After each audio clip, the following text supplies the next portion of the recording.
سے کوئی خلاف شرع کام نہیں کیا ہے. اگر میری بیٹی زبان کی گونگی ہے تو اس بنا پر کبھی میری بیٹی نے اپنی زبان سے کسی اجنبی آدمی سے بات نہیں کی ہے. اگر میں نے کہا کہ میری بیٹی آنکھ کی اندھی ہے تو اس بنا پر اندھی ہے کہ کبھی اس نے اپنے نگاہ کو کسی اجنبی آدمی پر نہیں ڈالی ہے. اگر میں نے کہا میری بیٹی لنگڑی ہے تو اس بنا پر ہے کبھی اس نے اپنے قدم کو گھر سے باہر نہیں نکالا ہے. اے لوگوں قربان جاؤ جس کے باپ اتنے نیک ہو کہ ایک سیب کھائے تو 12 سال باپ کی رکھوالی کی، اور جس کی ماں اتنی نیک ہو جو اپنے قدم کو گھر سے باہر نہ نکالی ہو، جو اپنے زبان سے کسی اجنبی آدمی سے بات نہ کی ہو، جو اپنے ہاتھ سے کبھی خلاف شرع کام نہ کی ہو، جو اپنے کانوں سے کوئی ایسی بات نہ سنی ہو، تو کیا ایسے ماں کے پیٹ سے سرکار کو سے پاک نہیں پیدا ہوں گے تو پھر کون پیدا؟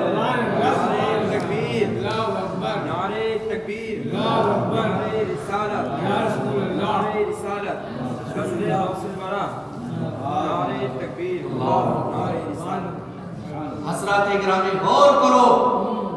اور سبق حاصل کرو. آج لوگ اپنے بچوں پر عیب ڈالتے ہیں. اگر ماں باپ سرکار غوث پاک کے والد گرامی کے کردار کو اپنا لیں اور ان کی والدہ ماجدہ کے کردار کو اپنا لیں تو خدا کی قسم وہ بچے بھی کہیں گے میرا باپ کی اتنا نیک ہے کہ پڑا ہوا سامان پاتا تھا تو واپس کر دیتا تھا. میری ماں اتنی نیک ہے کہ جو کبھی اجنبیوں سے بات نہیں کرتی ہے. میری ماں اتنی نیک ہے جو کبھی ادھر ادھر گھومتی نہیں ہے. آج لوگ اپنے بچوں کو نصیحت دیتے ہیں لیکن خود نصیحت نہیں. سرکار غوث پاک جب اب پیدا ہوئے دنیا میں تشریف لائے تو آپ کے بچپن کی کرامت کیا ہے کہ رمضان شریف کا جب مہینہ آتا تھا تو آپ صبح صادق سے لے کر غروب آفتاب تک اپنی ماں کا دودھ نہیں نوش فرماتے تھے. بچپن کے عالم میں آج لوگ نوجوان ہیں، تندرست ہیں، بہادر ہیں. رمضان کا مہینہ آتا ہے تو ہزاروں بیماریاں تیار کر دیتے ہیں. روزے رکھنے کی طاقت نہیں رہ جاتی. ماں کی گود میں ہے لیکن صبح سے لے کر شام تک دودھ نہیں پی رہے.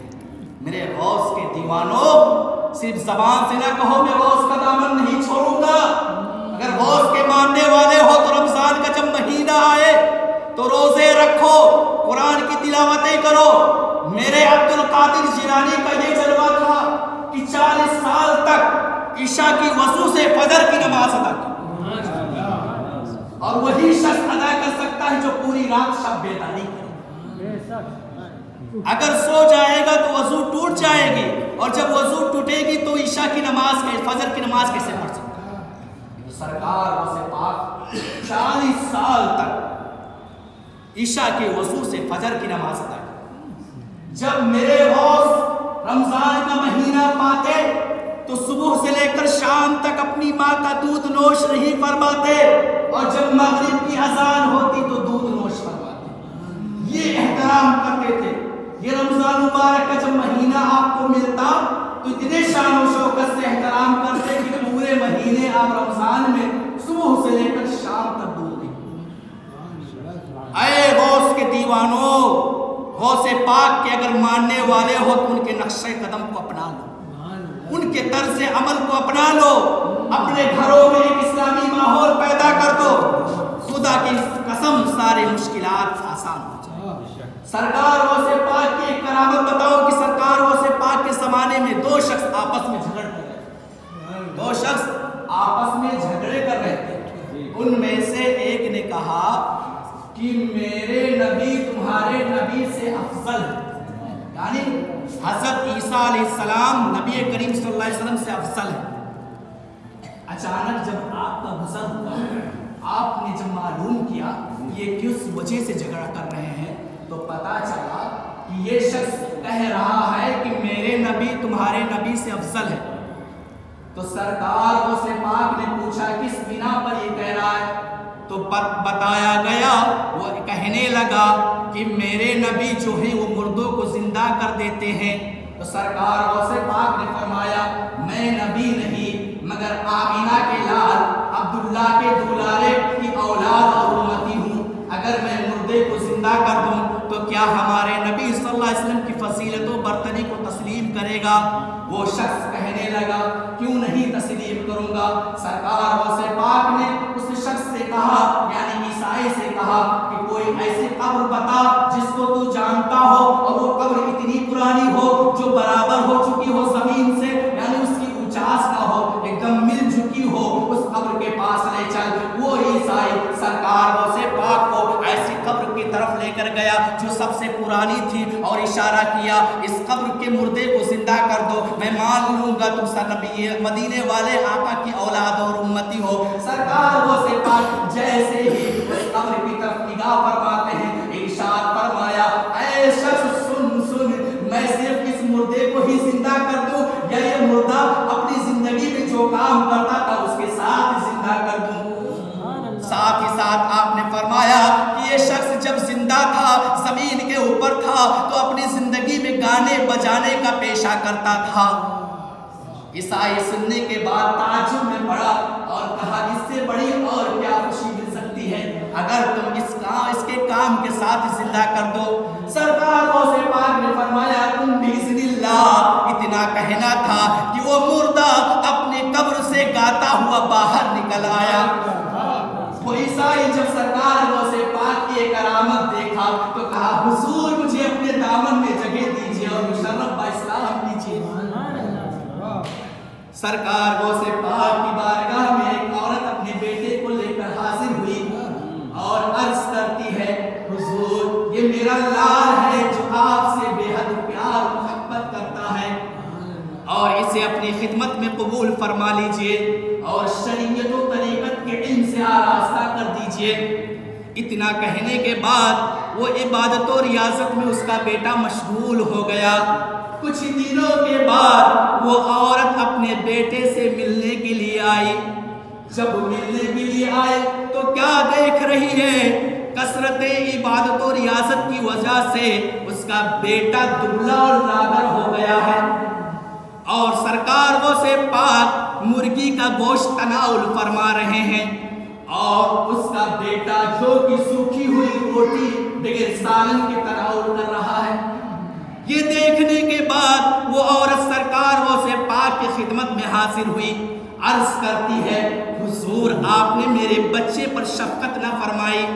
آپ تو مرغی کا گوشت تناول فرما رہے ہیں اور میرا بیٹا جو کہ روٹی سوکھی بغیر سالن کے کھا رہا ہے۔ یہ سن کر سرکار غوث پاک رضی اللہ تعالیٰ عنہ اپنا دست مبارک اس مرغی کے ہڈیوں پر رکھ کر آپ نے فرمایا اے مرغی تجھے قسم ہے اس خدا وحدہ لا شریک کی تو زندہ ہو کر کھڑی ہو جا۔ آپ کا یہ فرمانا تھا کہ فوراً وہ ہڈی جس پر آپ نے اپنا دست مبارک رکھا تھا وہ زندہ ہو کر کھڑی ہو گئی۔ اس کے بعد آپ نے اس عورت سے فرمایا اے میری پیاری ماں، اے میری پیاری ماں تیرا بیٹا اس درجے تک اس وقت پہنچے گا تب یہ کمال دکھائے گا۔ یہ ہے سرکار غوث پاک کی کرامت ہے، اسی لیے رب کائنات ارشاد فرماتا ہے یا ایھا الذین آمنوا اتقوا اللہ وکونوا مع الصادقین۔ جب نیکوں سے پیار کرو گے تو زندگی بھی سنور جائے گی، دنیا بھی سنور جائے گا اور آخرت بھی سنور جائے گی۔ رب کائنات کی بارگاہ میں دعا ہے